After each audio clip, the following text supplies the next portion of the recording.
Hey everyone, James here from TDB. I am exporting some episodes right now and going to be cranking out my Q&A episode too. So feel free to continue to put in suggestions. Please don't send in any more questions. Already have been filming this, so maybe wait another 9 months or so until I am doing another one of these. Try to keep these up now and then. So this one is from Tracy. How long can you keep the different teas? Most teas don't go bad overnight. I think generally speaking, the conventional wisdom is the greener the tea, the quicker it's going to lower in quality and the better to drink it up really fresh.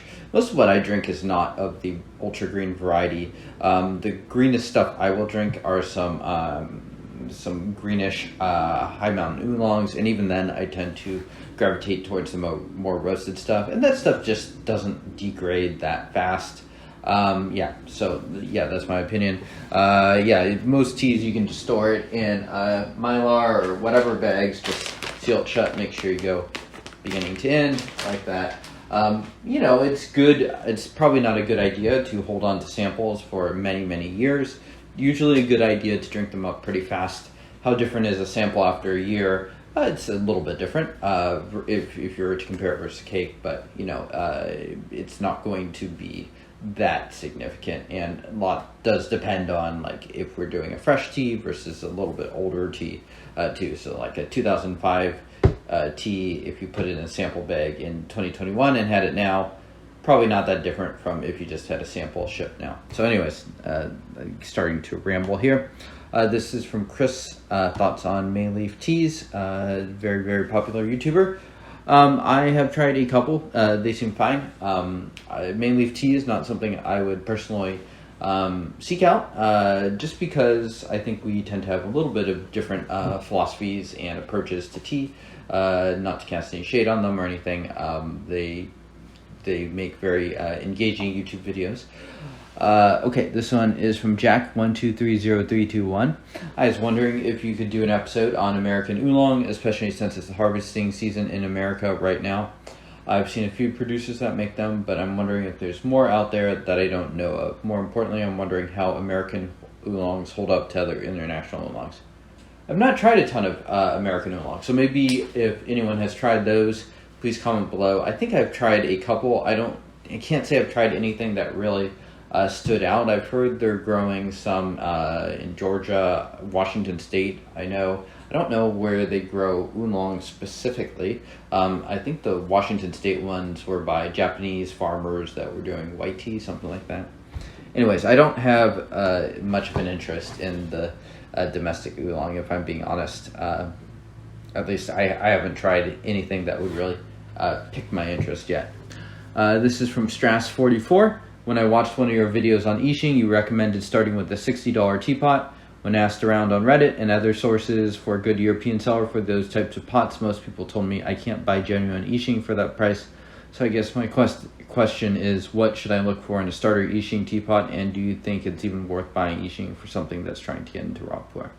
So I guess the first question I would ask is, which video did you watch? I was looking back at some of my old videos on Yixing, and those were filmed almost a decade ago, so the market is obviously quite a bit different now, and I think that's an important thing to take into context of both the videos on stuff like Pu'er, where stuff might be still available, but at a much higher price, as well as Yixing. What was once a good deal is not necessarily still a good deal in 2022, especially if the video is older. So please do take a look at those timestamps.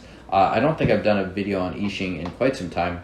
I have not shopped for Yixing in quite a while either, so I'm not exactly sure what price range I would say to start at.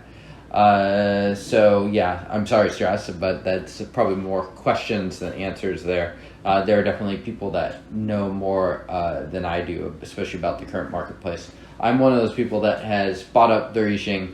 I've not broken any pots, fortunately, and so I'm kind of at the purchased and forgetting about buying a teaware for a while attitude. All right, this is from Corey. How do you retain or maintain your passion for the hobby after so many years drinking tea? I've been at this for maybe 3 to 4 years now with no signs of stopping. However, I have noticed a lull in my own activity after the first year or so by comparison. I think that's pretty normal. I think most people, especially when they're first into the hobby, they're going to have a certain energy and vigor and passion for exploration that is just not going to be the case for someone that is on year 10 of drinking, which is, am I on year 10? Yeah, I think I'm on something like year 10 or 11 of drinking tea a little bit more seriously. And I think that's normal. I think the key for just maintaining kind of interest is to do it in a very sustainable way. I don't think it's super sustainable to be sampling 100 different teas a year. That might be doable in the first few years that you're into tea, but probably not later on. So I don't know. I mean, it's a mix of, like, tea is an interesting thing because it's something very easy to build into your daily habits. So having a daily habit where it's like part exploration but part also comfort, that's kind of at the rhythm that I personally settled into, where it's like I'll be drinking some ripe on the day to day, and that's very much kind of like comfort tea. It's not intended to be particularly challenging, but then I'll go through phases where I'm doing a handful of blind samples or just trying to bring on interesting teas to the show. Another thing that can really help you keep the interest is to have tea friends and people that you can converse with that are interested in tea, because a lot of the most fun activities I've had with tea kind of are in the interactions and stuff you're going to have with people, whether that's online or in person. I think in person is better than online, just honestly speaking. Sharing a cup and stuff like that is really great, but that's not the reality for a lot of people out there. So I think being able to schedule regular tea sessions with friends and stuff like that who might not be quite as into tea as you, but who are also legitimately as interested, is another really good way to sort of continue the hobby in a way that's interesting. So it's going to vary person to person, but those are some of my general thoughts. Does aging tea shang diminish the origin character of the tea? How different will two teas, let's say from Yiwu and Menghai, taste when they're young versus after 10 years of aging? That's a good question, and I mean, this is one of those where it's going to be like, yes, it definitely depends. Aging tea certainly does transform it.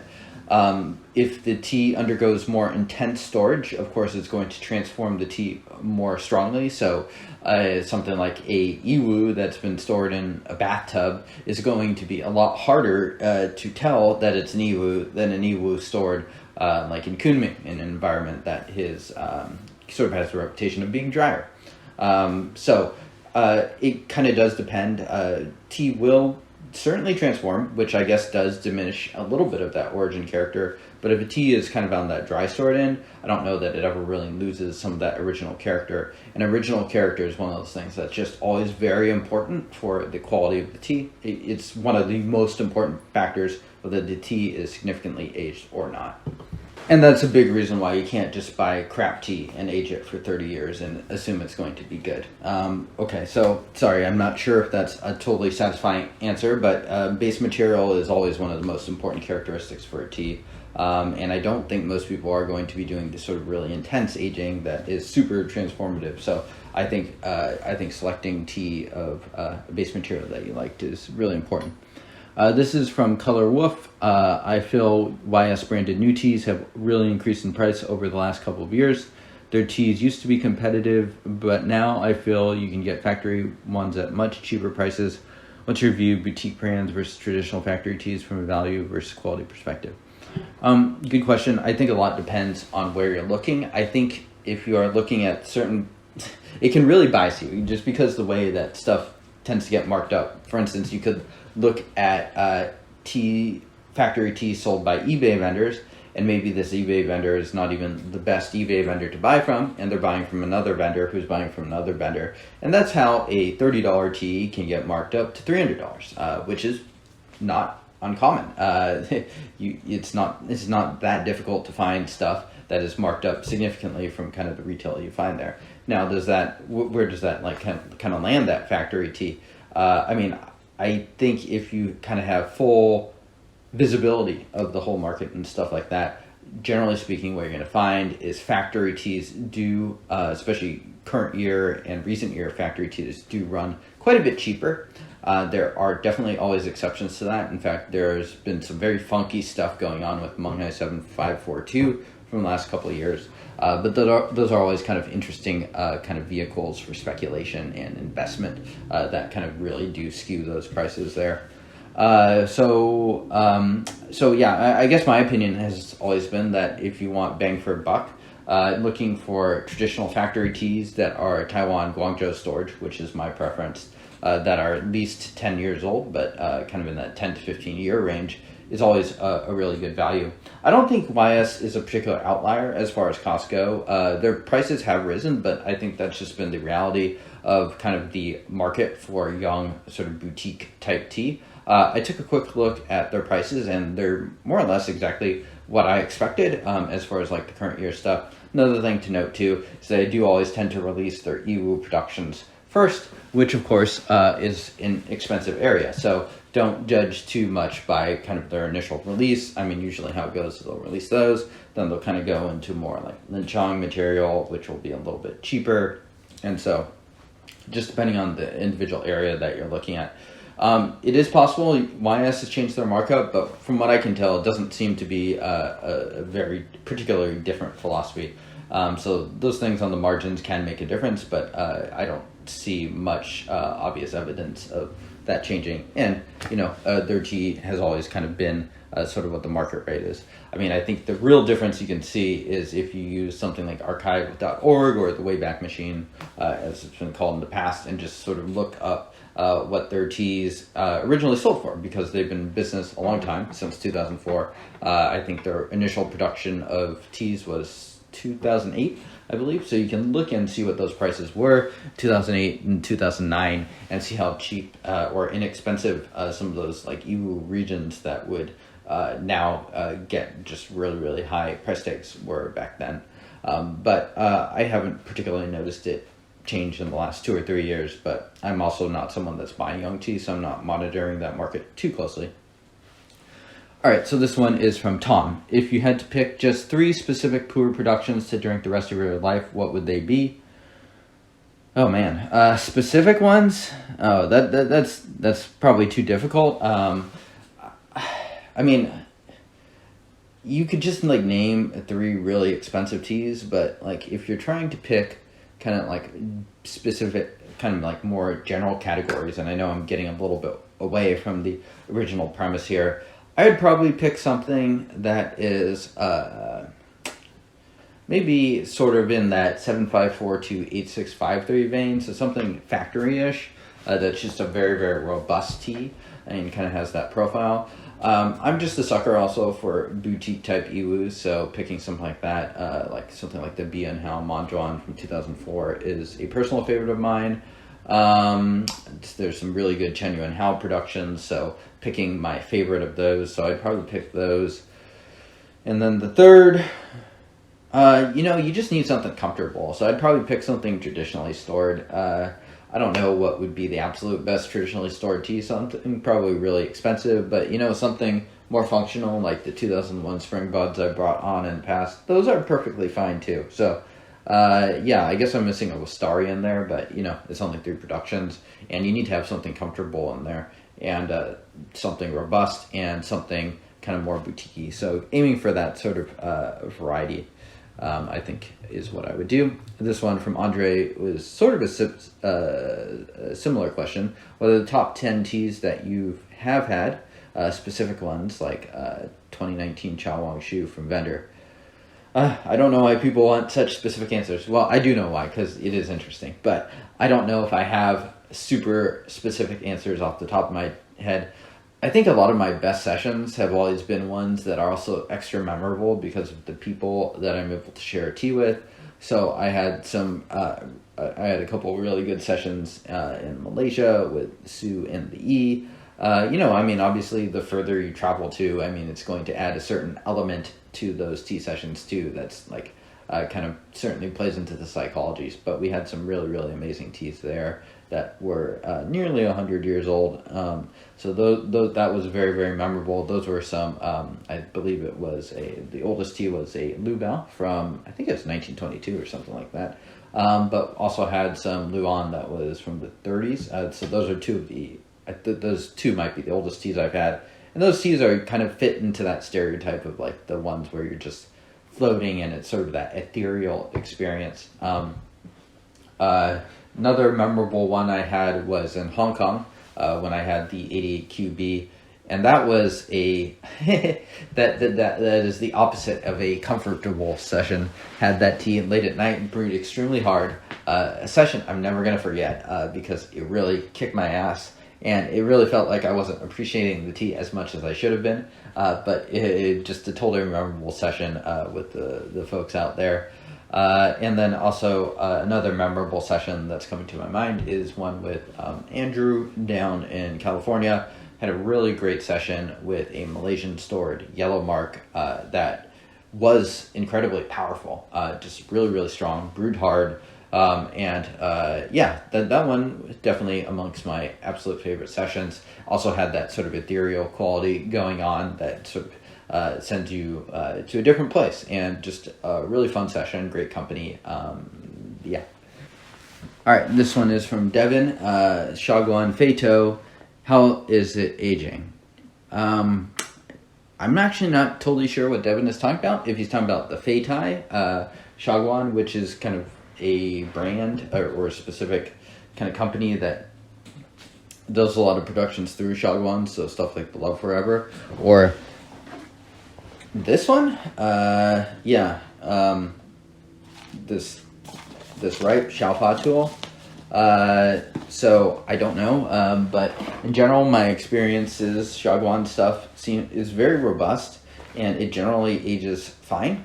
If you're looking for Shagwan to age overnight, something really amazing, that has not been my experience, but for the most part, I think factory tea is probably one of the more sure bets as far as like selecting tea where the source material is not going to screw up what the end product is.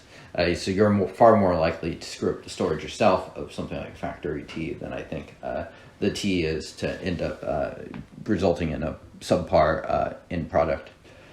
All right, this one is from Johnny. I have a small collection of tea that I keep in a mini fridge with a boba to pack to add humidity. Lately, I've noticed that my shung cakes have begun to smell like my shoe.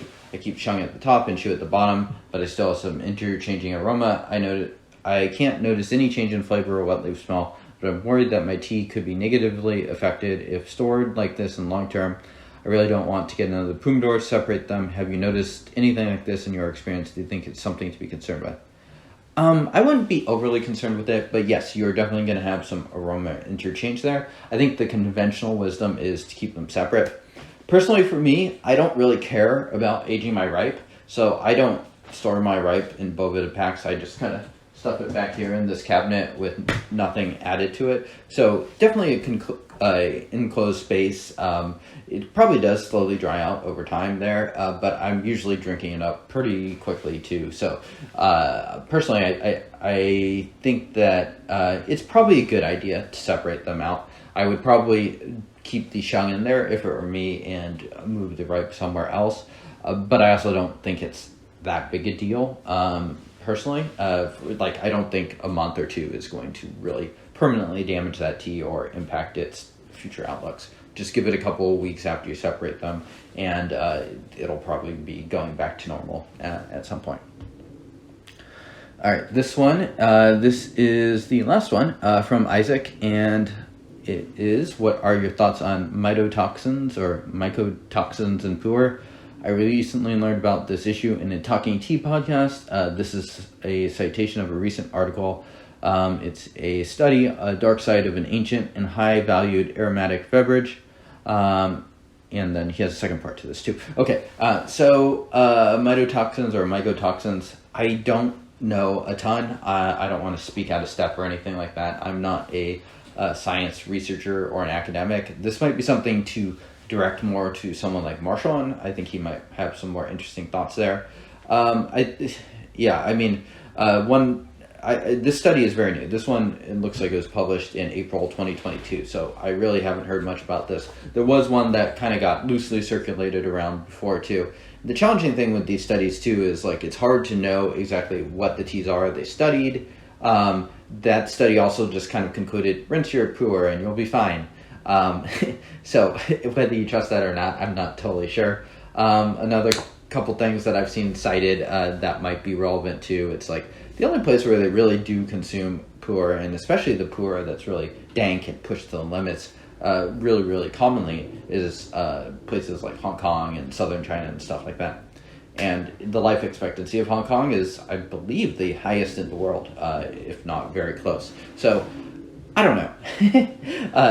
What seems clear to me is it's not like it's you're drinking immediate poison. But again, I'm not a doctor. Maybe more information will come out, or maybe someone that actually knows how to read this and interpret this study will look into it. So if you're someone that is more literate in these studies and has access to see this, because I couldn't even see this study, please let us know what you think of it.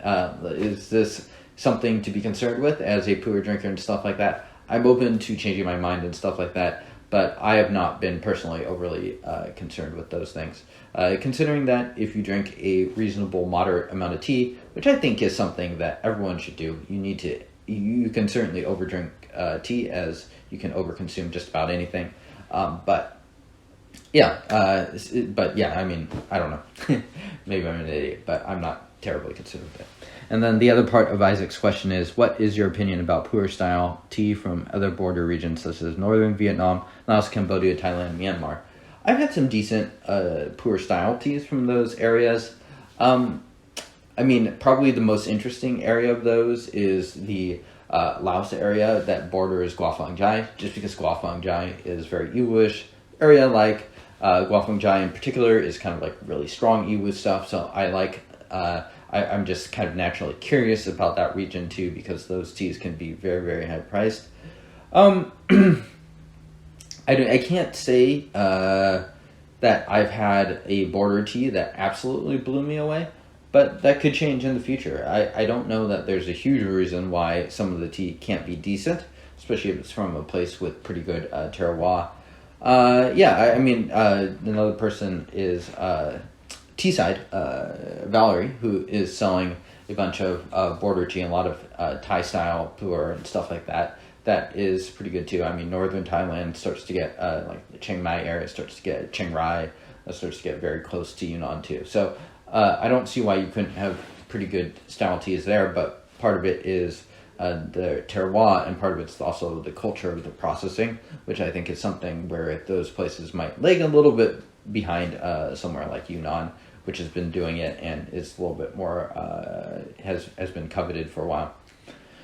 So those are my answers. So let me know if you enjoyed this episode. Hit that thumbs up button if you liked it, and hit that subscribe button if you'd like to see more. I will see y'all next time. Cheers.